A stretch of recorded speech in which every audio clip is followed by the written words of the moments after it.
about you. Paimon felt like Catherine was acting weird when we met at the Sub-Zero's festival. And...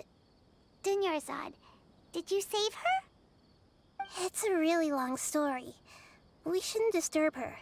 Her consciousness is still weakened. Let's chat somewhere else. How about by the Traveler's favorite bench?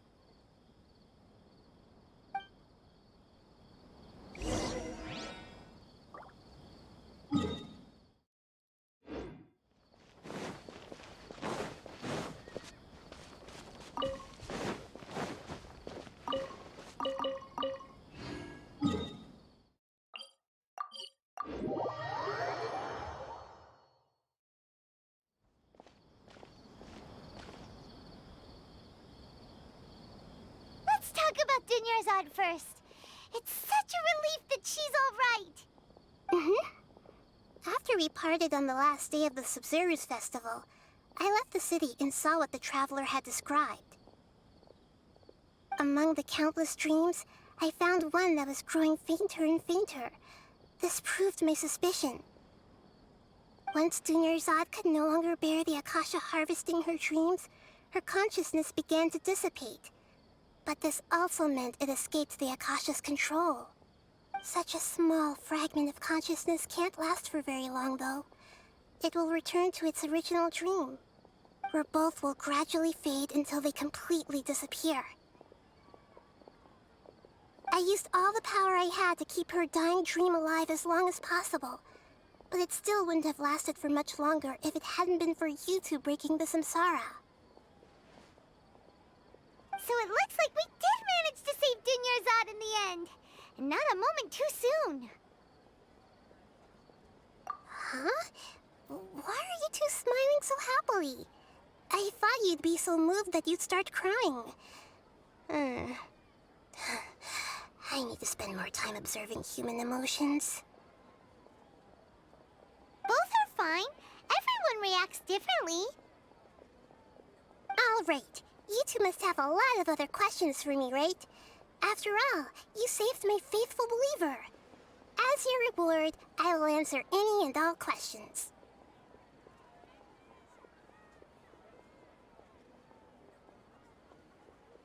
There's never been any big problems with the Academia's governance of Sumeru.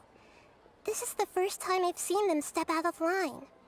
I wonder what caused them to go down this path, and what they hope to achieve.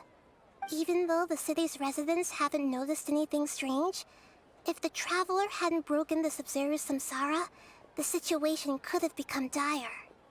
I tried to do some investigating in the Akasha, but I couldn't find anything suspicious, and all the people of interest seem to purposely avoid wearing their Akasha terminals. I think they're deliberately trying to hide something. Oh, that reminds Paimon. In Gandharvaville, there was a sage who had invited Tainari to join some kind of project. Could it be related?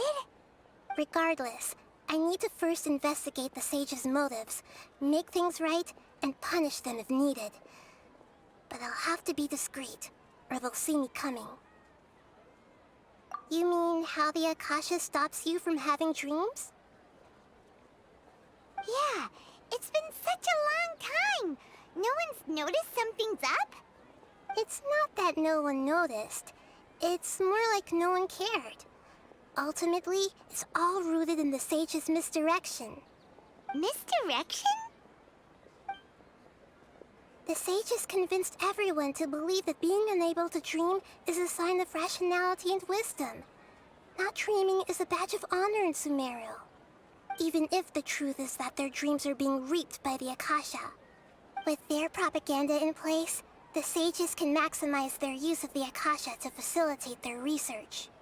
Besides, Greater Lord Rukkhadevata must have created the Akasha in the hopes that it could be used to its full potential. That's why I've never come out strongly against this. Anyway, the perspective advocated by the sages drowned out any voices of doubt. By now, even those who never use Akasha terminals find it too shameful and embarrassing to talk about their dreams.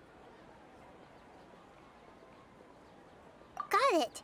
I hope my answers were satisfactory, seekers of knowledge. To be honest, maintaining Dunyarzad's fading dream took a lot of mental energy. I think I may need to rest for a while. Oh, and you don't need to worry too much about the Sage's activities for now. The Akasha won't be able to conduct another project on the scale of the Sub-Zero Samsara in the immediate future. Go and get some sleep. Leave everything to us. What a relief. This is truly the most exhausting birthday I've ever had. Traveler? Paimon? Why am I here? Do either of you know? Maybe you were sleepwalking. You know you can't wake up a sleepwalker. We happened to walk by, so we thought we'd wait for you to wake up. I see. Huh. I should visit my maintenance personnel sometime. Oh, I'm fine. I better go. Thank you.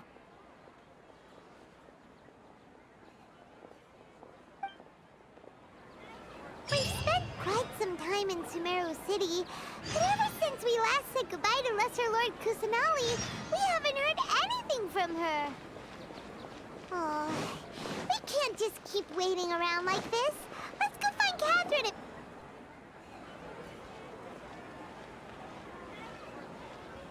Ad Astra Avisask. We meet again, you two. Hi, Catherine. Do you have any commissions for us today? Commissions, huh? Let me think. Oh, how about this? Please attend the Academia's Academic Symposium this afternoon and recite a love poem on stage. Wait, say what now? And if possible, please also use your camera to capture the reaction of the audience upon finishing the poem. Huh? What kind of commission is that? I see. It appears that you're not interested in this commission. In that case, please go to Port Ormos and convince the Eremites there to spend some time volunteering at the local orphanage. Hey, that's not any better. I'm sure the mercenaries will have some interesting reactions as well. Paimon's gotta ask. Just who exactly has been submitting these commissions to the Adventurers Guild? Oh, the commissioner? Well, actually, I just wanted to see the two of you in action. Was it so obvious? I was hoping you would actually take one of those commissions. That kind of chance to observe humans doesn't come by often. Ah, so it's Nahida. Paimon just knew Catherine wouldn't crack those kinds of jokes. When did you get into her head? From when she said, Ad Astra Abisask? So it's been you this whole time? Are you done resting up, Nahida? Yes. I've been sleeping ever since we parted ways, and I even had a really, really long dream. It was another dream about the Sub-Zero's festival, except it was a happy one. In my dream, I was sitting in the middle of a flower terrace, and everyone in Sumeru City was holding hands as they danced in circles around me. They danced round and round, and everyone looked really happy. I also got to sit on a gigantic flower carriage. Ferris, the Knight of Flowers, raised me really, really high above the ground, and I was throwing an endless amount of Yalda candies at the children. You know, Nahida, maybe your dream is how the Sub-Zero's festival really should be. It's meant to be a joyous time where everyone gets together to celebrate your birthday. Huh? Wasn't I describing a really happy dream? Why are you both looking at me like that? Wait, could this be an example of the emotion known as pity? No, we aren't pitying you. That would only make everything worse. We just don't want you to feel too sad. By the way, have you had a chance to visit Dunyarzad? How's she doing? The Homiyanis haven't allowed any visitors after the festival, so we haven't been able to check on her. Yes, I paid her a visit right after I woke up. She was resting at the time. Her condition is stabilized. However, since Elazar is a manifestation of the withering on the human body, we can only cure it by finding a way to take care of Irminsul's own withering. But for the moment, our top focus should still be figuring out what the sages are up to and what they're planning. Right. Who knows what'll happen if they manage to pull off another scheme like the Samsara of the Sub-Zero's festival? So our first priority should be investigating and putting a stop to the sages' activities. As for how we should pull that off, let's discuss it somewhere else. There are too many adventurers around here. Oh, good point. Sorry, adventurers. We're gonna be borrowing Catherine for a little while.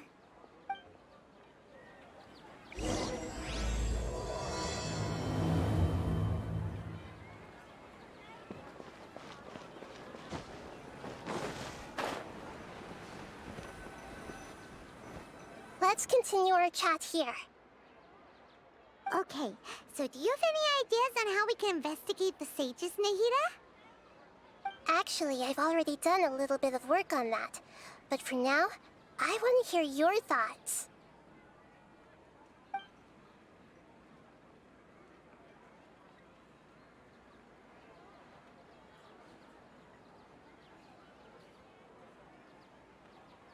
I've already tried that, but all the key members of the Academia, even the core of 30 guards, intentionally avoid wearing their Akasha terminals. It seems that from the very beginning, they've been guarding against info leaks from the Akasha. Of course, it could also be because they're wary of me. Have you already caught the sages' attention? I'm guessing not yet, but distrusting me would make perfect sense if they've ever paid attention to the urban legends about me. In any case, I probably can't take over their minds directly. We're in the dark as of now. Since we still don't know anything about their goals, any rash move could tip them off and lead to terrible consequences. After all, every person in Sumeru City is one of their hostages. No way, that's too risky. You mean it'd be too easy to get caught? No, it's not that. We shouldn't involve innocent students in this. A single mistake could completely ruin their lives. Doing that would be ignoring the safety of my people for my own selfish goals. How is that any different from what the sages are doing? That's a good point. Spoken like the god of Sumeru.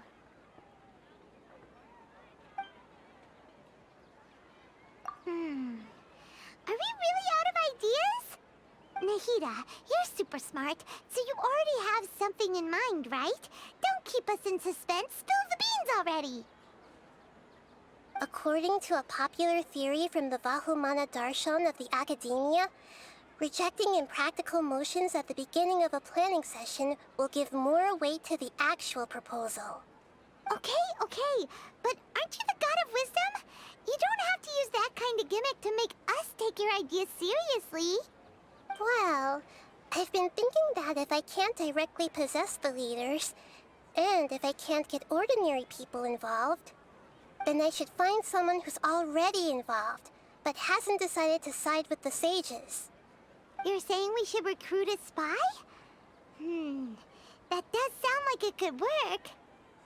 Oh, before coming back, we met someone named Al-Haytham. He seems like he acts alone, and he likes doing stuff behind the Academia's back. They probably aren't in cahoots.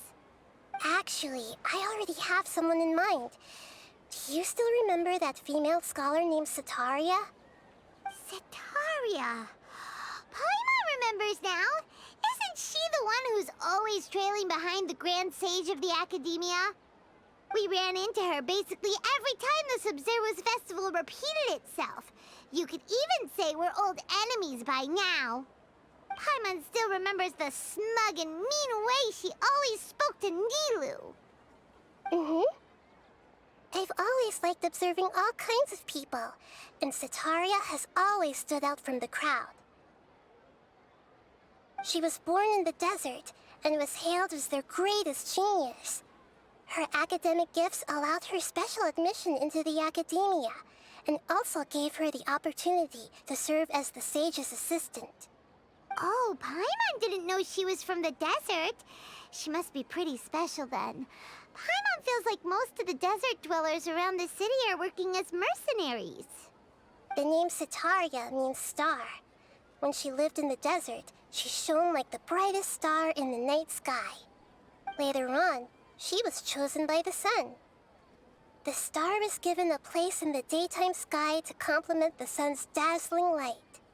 Soon after, the star witnessed the sun scorching the earth, which brought forth many disasters. The star began to waver. Instead of staying beside such a sun, wouldn't it be better to return and light up part of the night sky? But in the end, she couldn't give up the radiance of daytime. To cope with her shame, the star buried her guilt and closed her eyes. From the sound of it, Setaria's just hung up on the research opportunities here. But she doesn't really support the academia. She still feels guilty about not doing more for the desert, right? She's just running away from her problems. Indeed. When they are presented with complex moral issues, many people will simply plug their ears and go with the flow until the problem can't be fixed anymore. She's suppressing a lot of guilt, but before she realized it, she had already become the sage's accomplice. She can't deny her part in their schemes anymore. Right. We must somehow make her face her problems again. That way, not only can we get useful intel from her, but she can also use it as an opportunity to redeem herself. From my past observations, Setaria will take a day off from the academia every 10 days to do some shopping in the city. Tomorrow afternoon just happens to be a shopping day for her. That'll be our chance. To prepare, let's go check out some of her favorite spots, and have a quick chat with a few of the vendors there.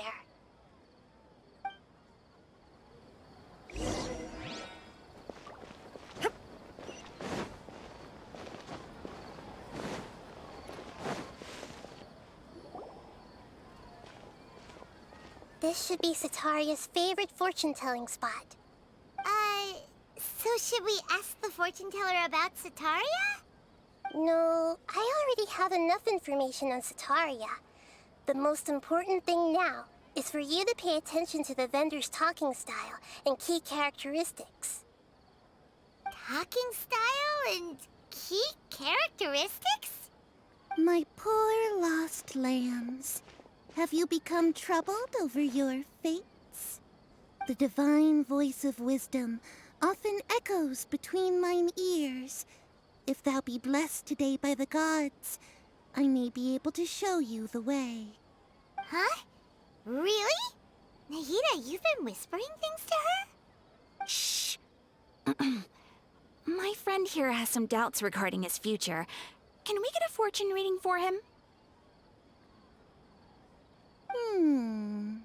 Of course, of course. In that case...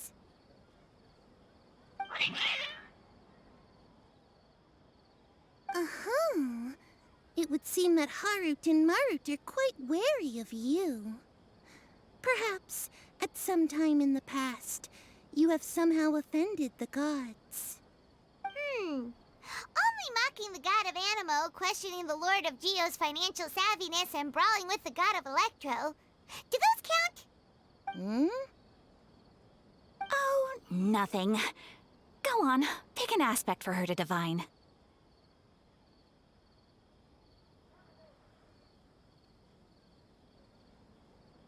Love prospects?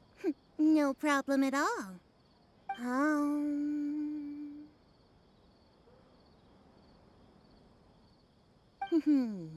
The gods have spoken. the truth shall be revealed. One who is fated to cross your path will appear on... Huh? So many people will fall for you. How could that be? Harut, Marut, did you two spoil my divination? I've never read a fortune so absurd.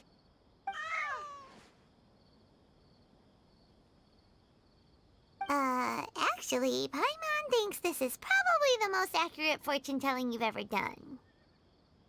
I admit that the orientation of today's celestial matrix is, suboptimal.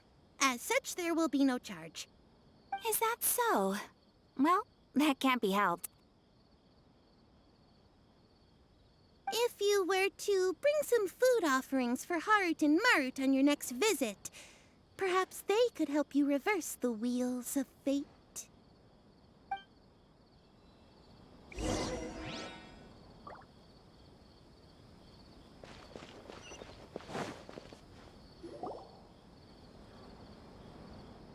Is this another one of Sataria's favorite stalls? Yep. It belongs to a king. His father helped Sataria a lot when she first moved to Sumeru City, so she still comes by whenever she has time. When I start talking with him, listen carefully to the details of our conversation. Ah, dear customers! Would you like to look at some pottery? We caught wind of your great craftsmanship, so we specifically came to take a look. Oh, I recognize you. Aren't you Miss Catherine from the Adventurers Guild? Sounds like I'm in for some big business. Speaking of, where did you learn this trade? I suppose you could say it all started with my dad. He's a mason by trade, but I picked up an interest in clay while apprenticing for him. After that, I began making pottery by myself in secret, and I simply changed trades when my works turned out well. Although it's a pity that I'm no longer making much use of the knowledge provided to me by the Akasha. That's nice. You're making a living doing something you love. So is your father still working as a mason? Oh no, not anymore. A few years back, he fell from a roof and broke his leg. Since he had already saved enough mora over all these years, he's just enjoying the retired life in Port Ormos nowadays. I see. We wish him peace and happiness in his retirement. I'll have someone in charge of logistics at the guild come by another day for some goods. We'll leave you to it. Take care now. No problem. Rest easy, all our goods are sure to meet your every need.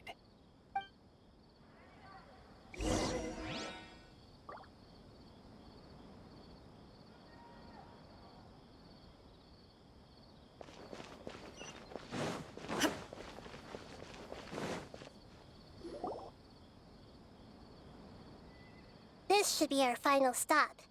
Sataria's always thinking of this restaurant when she's working at the academia, so she always comes by whenever she's out in the city. Nahida, you've really thought of everything. It's my duty to protect Sumeru's citizens, after all.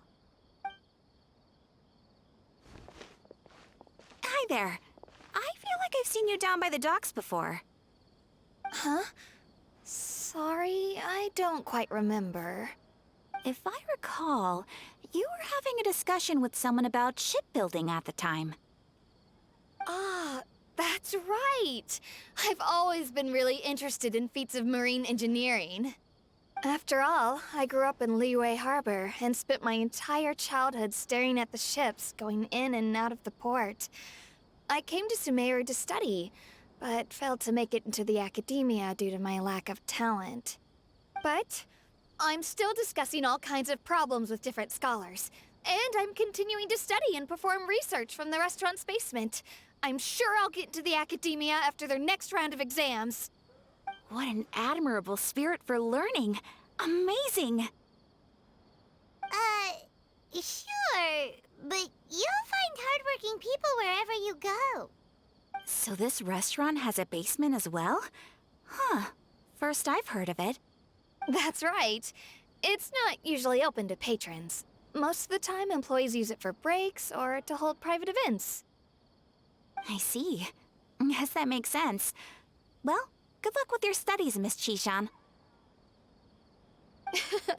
Thank you so much. As long as I can make it into the academia as an official student, I'll be happy.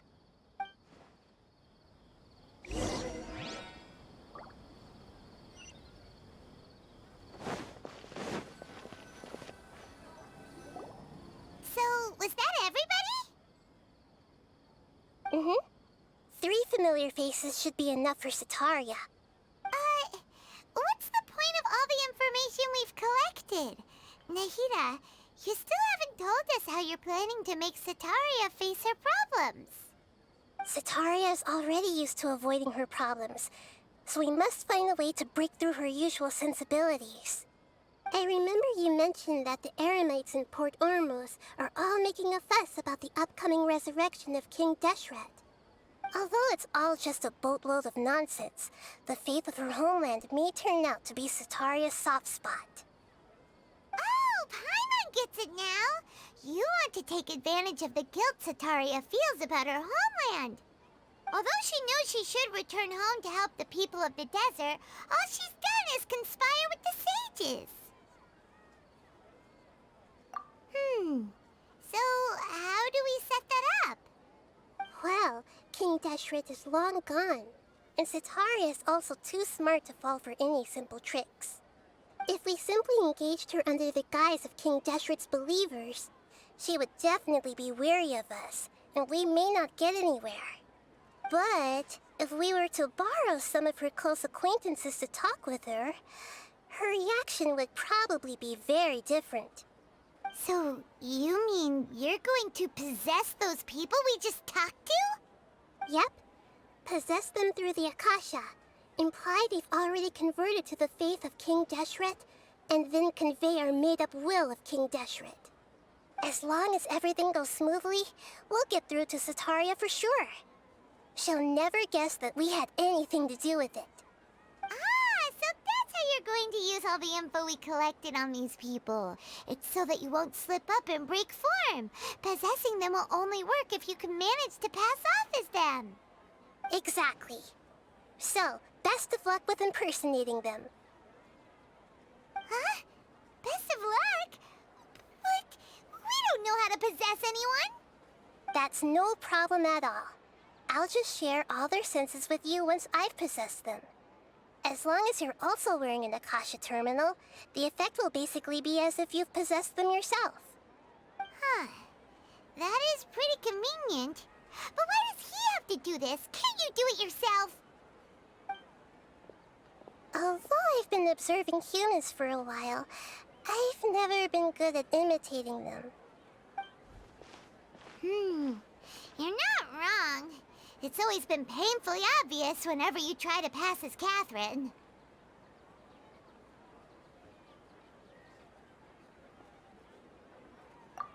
If it was at all possible, I would have preferred to leave these people alone. But seeing how things are now, I probably should just accept it and push on. Yeah, don't beat yourself up over it. We're only doing this to help everyone, and we'll only be borrowing them for a little while anyway. Alright, then let's give it a go tomorrow afternoon.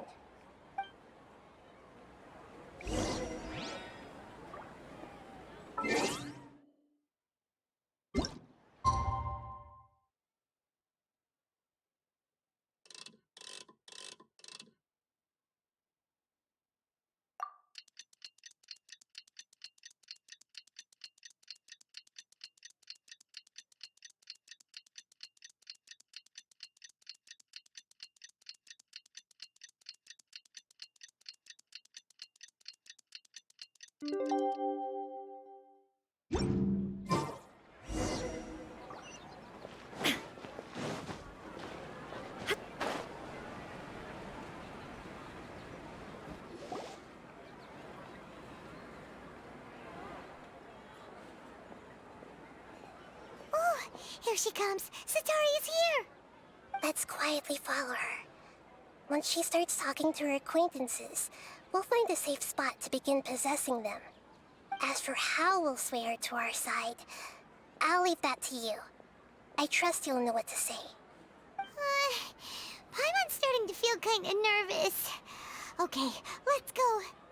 Looks like they've already started talking. Let's find a hiding spot and get started.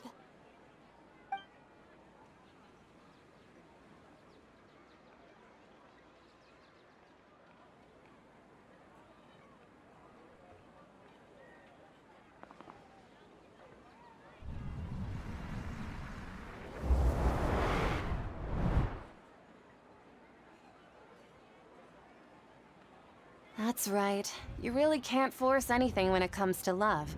And besides, everyone around me has a very different background and outlook. Are you still listening to me, Nabia? Oh, of course I'm listening. You were talking about troubles with your love life, right? I heard everything you said. Okay then. You just seemed a little distracted for a moment there.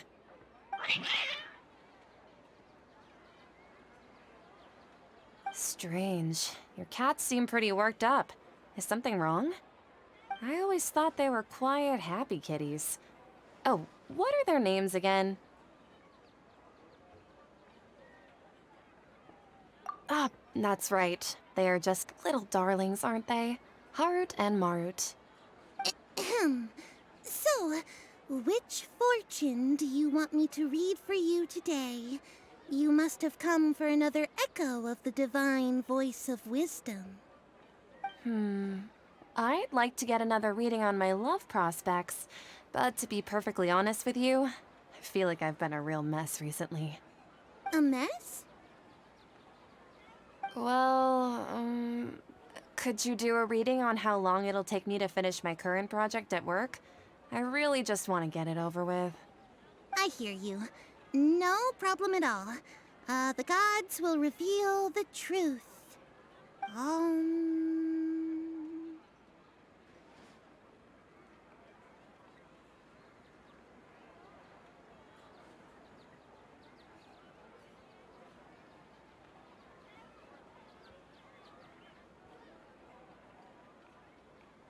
The gods are asking, Sitaria, why haven't you gone home?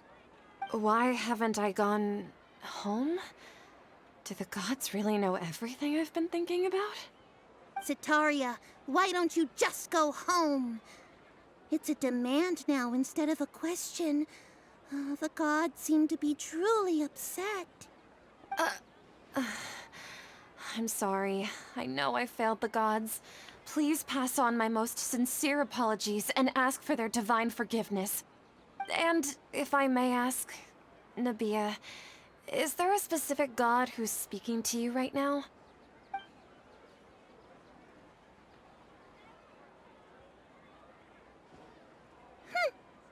What an inconsiderate and naive question. The god who is speaking to me is, of course, the wisest and mightiest of all, King Deshret. King Deshret? No wonder he would make such a demand of me. Wait a second. King Deshret passed away a long time ago. Even though news of King Deshret's resurrection has been spreading like wildfire, it's all just a misinformation campaign from the academia. How can King Deshret still exist in real life?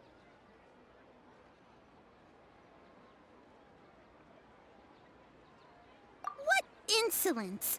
I am King Deshret's most loyal believer. Do you wish to refute his voice of wisdom? Oh, no. As a child of the desert, I am only reveling in his power upon learning that his divine glory has touched even this city. I will think very carefully about his demand of me. I'm sorry. I must go now. Wait!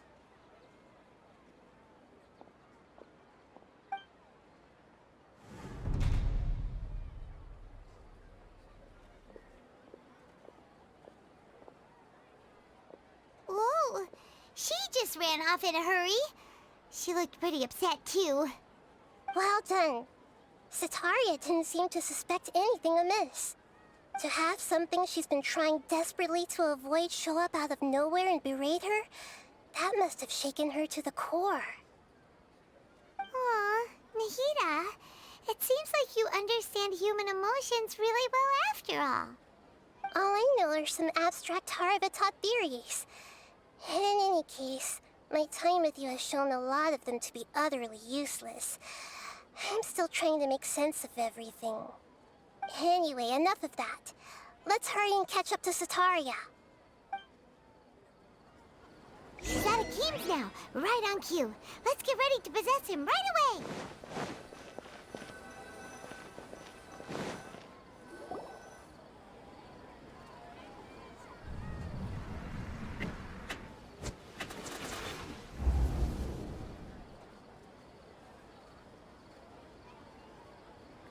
It's okay. I just got caught up in something. Oh, actually, didn't you ask me to help you look for work? What kind of work were you looking for again?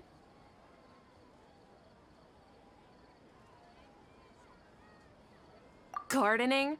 But don't you hate everything to do with plants? I still remember getting mad at you for secretly throwing away the bonsai that I gave you as a present. You see, a friend told me that the secret to self-improvement is to work on things you're not so good at. Fair enough. I didn't think that was something you would consider. Speaking of, how's he doing? Is he feeling any better?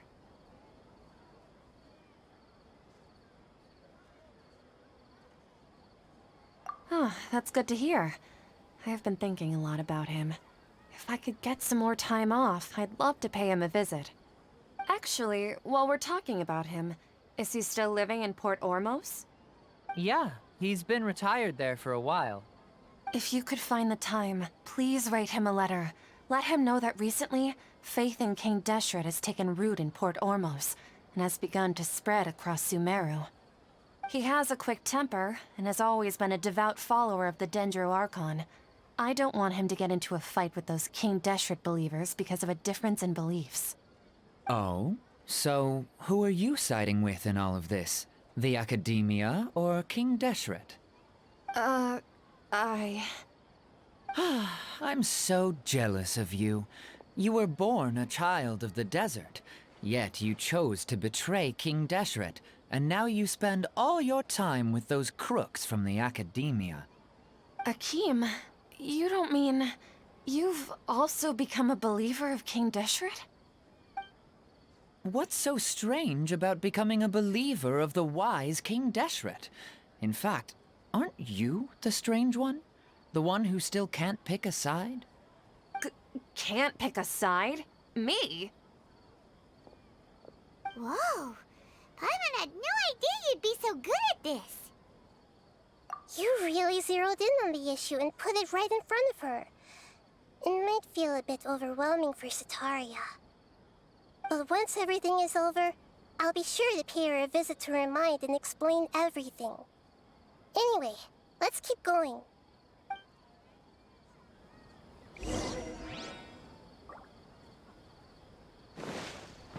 Come on! Sataria's already started talking...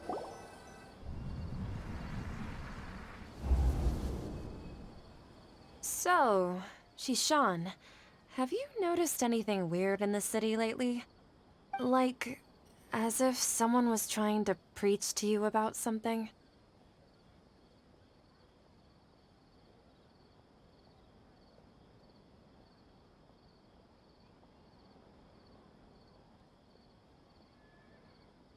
Oh, right. Speaking of strange things, I celebrated the Sub-Zerus festival so many times that I lost count. That was really weird. Wait, how could you be aware of that?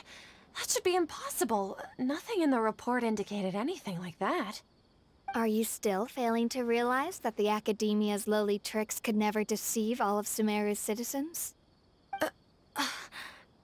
Shishan, don't tell me that you've converted to King Deshret as well! What an absurd question. You make it sound like I should be ashamed for becoming a believer of King Deshret. In reality, shouldn't you be the one who is ashamed? You, who worked side by side with the academia and treated people as nothing more than experimental subjects. Please, please stop! Even now, Satari is still trying to run from her problems.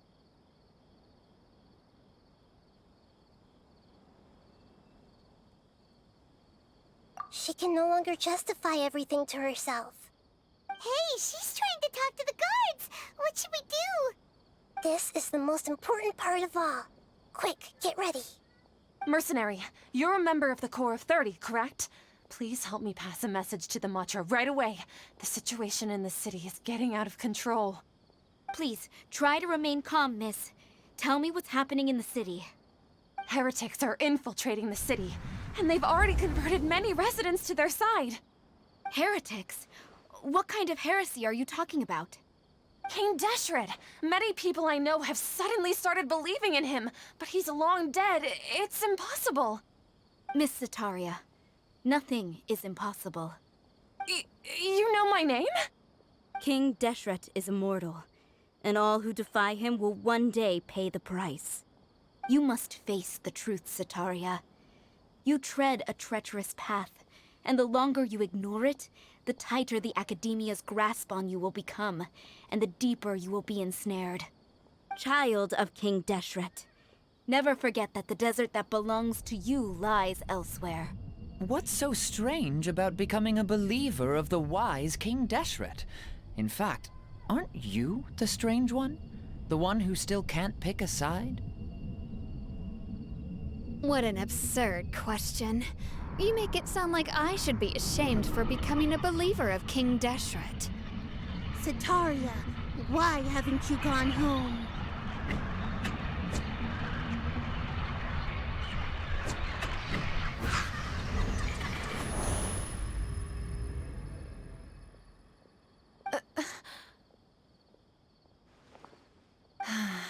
It seems that no matter where I run, I only keep finding more believers of King Deshret. I have to say, this is a familiar feeling. I've also been running from my guilt this whole time. Guilt over my part in the Sage's plans, and from ignoring the letters from the children of my homeland. But no matter how much I may try to ignore or get rid of it, my guilt always comes back. You won't necessarily lose your research opportunities by facing the truth. Besides, did you really want to conduct your research while carrying such heavy feelings of guilt? How do you know me so well? Are you truly just a believer of King Deshret? Or are you the god himself? That's not important. The important thing is to pass judgment on the Academia and its sages, and to correct their mistakes. If you could provide some assistance in this matter, perhaps it could serve as a form of atonement. I've actually never believed in the gods, but I've always believed in serendipity. Your appearance must be a fated opportunity for me to get out of this wretched situation.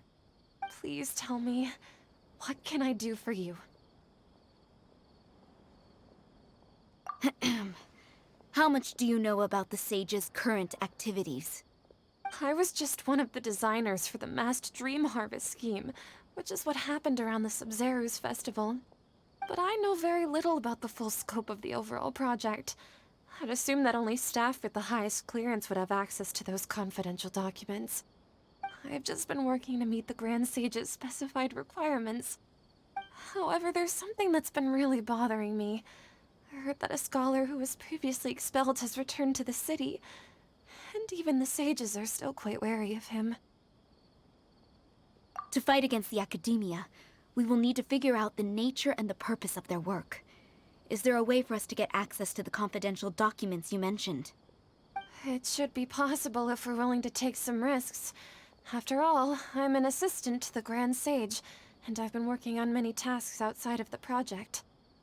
One thing, though, I won't be able to transfer the documents to you through the Akasha once I get my hands on them. The sages have always closely monitored all activities within the Akasha. Let me see... let's use the most primitive method. Send someone to pick up the documents tomorrow evening at the Academia entrance. The Academia entrance. Wouldn't that be too conspicuous? Don't worry about that. I assure you, this won't be a trap. I'm only suggesting this location because it'll draw more scrutiny for me to leave the academia again. It'll be safest for me to distract the guards long enough to hand you the documents. All right, I trust you. So, if I were to successfully complete this task, would it mean I've atoned for my wrongdoings? That'll depend on the judgment of the Dendro Archon. The Dendro Archon. That's right. Her people are the ones we have endangered. As the God of Wisdom, she's also the one responsible for judging and guiding the scholars. Maybe it's time for me to find a god to believe in. Just as Nahida predicted, we've managed to bring Sataria to our side. The Traveler's execution was ingenious. He's the one who deserves all the praise. Well, now that we've made plans to meet again tomorrow evening, all we can do is pray for Sataria's mission to go off without a hitch. Pray? But if we're going to pray to the gods, aren't we just praying to you? God of Wisdom and Guardian of the Scholars? No. The truth is the true Guardian of Scholars. I've always believed that. Anyway, let's meet again tomorrow evening at the Adventurers Guild.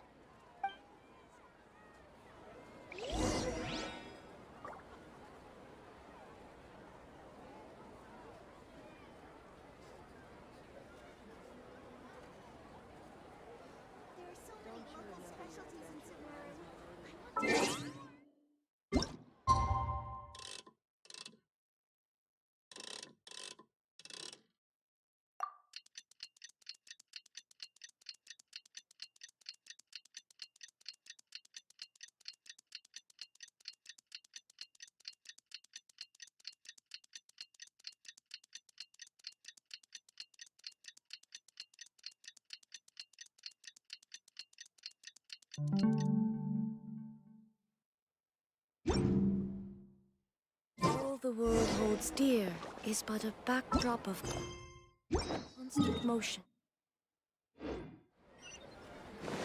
I stand before it, alone and unchanging. Catherine, we're here! Oh, you are the other Catherine, right? That's right. I suppose I'm the other Catherine in your mind. Shh! We're on a secret mission tonight, so we need to protect Catherine's identity. Yep, Paimon's right. We cannot fully rule out the chance that the meetup tonight is just a trap. If something were to happen, my existence may be the only trump card we'll be able to play. After all, the Academia should still be unable to confirm the existence of my consciousness in the outside world. Yep, exactly. Just what Paimon was thinking. Anyway, enough about that. Let's just make sure to be on our guard. Off? What do you feel is off? It's the middle of the night. Of course it's quiet. You're not getting paranoid, are you? No, I think he's right. It really is a lot quieter than usual. If you look around, there seems to be fewer people on the streets. I'm not sure if this is the case for the entire city, though. Huh. Maybe it's just a coincidence. Maybe Sataria figured out a way to not only distract the guards, but also to get everyone to go to sleep early, just so we can exchange the documents in peace.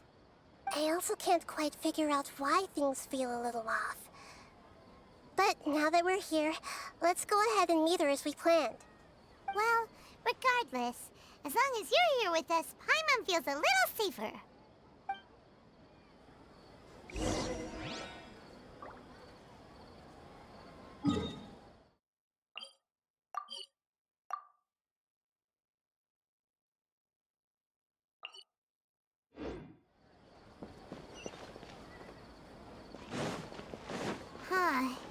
There really aren't many people out right now. Let's hope it'll be this quiet in front of the Academia, and that Sataria managed to distract all the guards.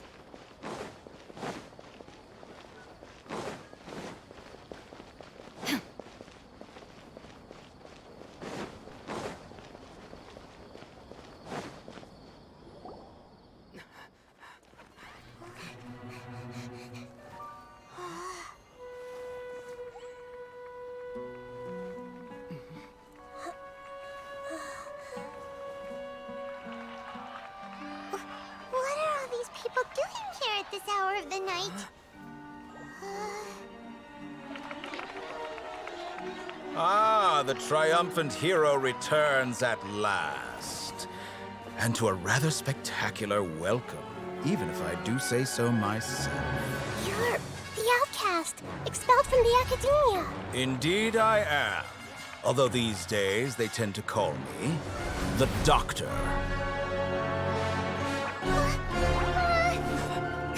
If you're looking for your researcher friend, she has already been taken into confinement. With some basic caution, she could have discovered the listening device on her person. Clearly, she lacks the degree of rigor expected of a true scholar.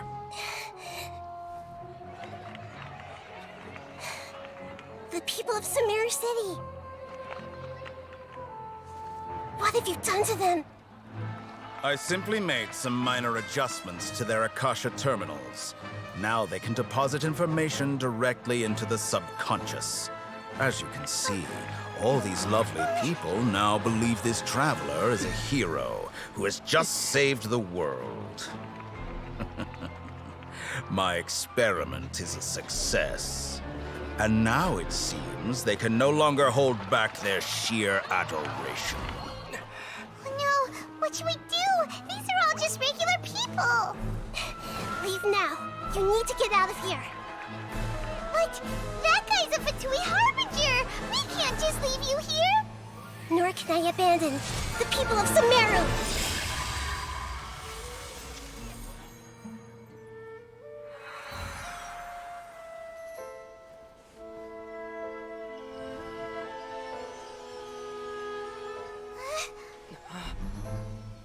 Don't worry. We'll meet again outside of the city.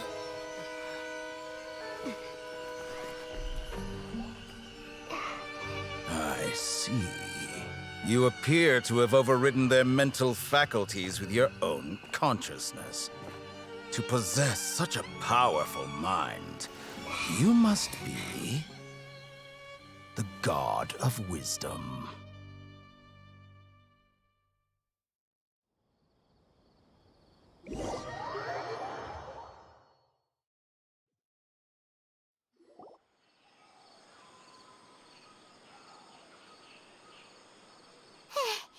This should be far enough. Paimon needs to catch her breath first. Is Nahida going to be okay? We only made it out because of her. Paimon wasn't counting on running into a new Harbinger here, let alone such a high-ranking one. That guy was number 2. So scary. He called himself the Doctor. Remember, Tainari told us about him. Sataria did say that someone who once got expelled from the academia came back recently. And that even the sages are wary of him. Yep, sounds like she must have been talking about the Doctor. Yeah, now that the Doctor's in the picture, we're no longer just dealing with the academia. They're in cahoots with the Fatui. But what are the Fatui after this time? Another Gnosis? Yeah, things would be a lot easier with Nahida's help. Nahida said we'll meet again outside of the city. But we can't just keep waiting around, right? You mean... Oh, right! Wasn't he invited by the sages to work on some project when we were staying with him in the Vidia Forest? That has to be the same project. Even though he turned it down at the time, he might still know something. There's no time to lose. Let's go to Gandharvaville.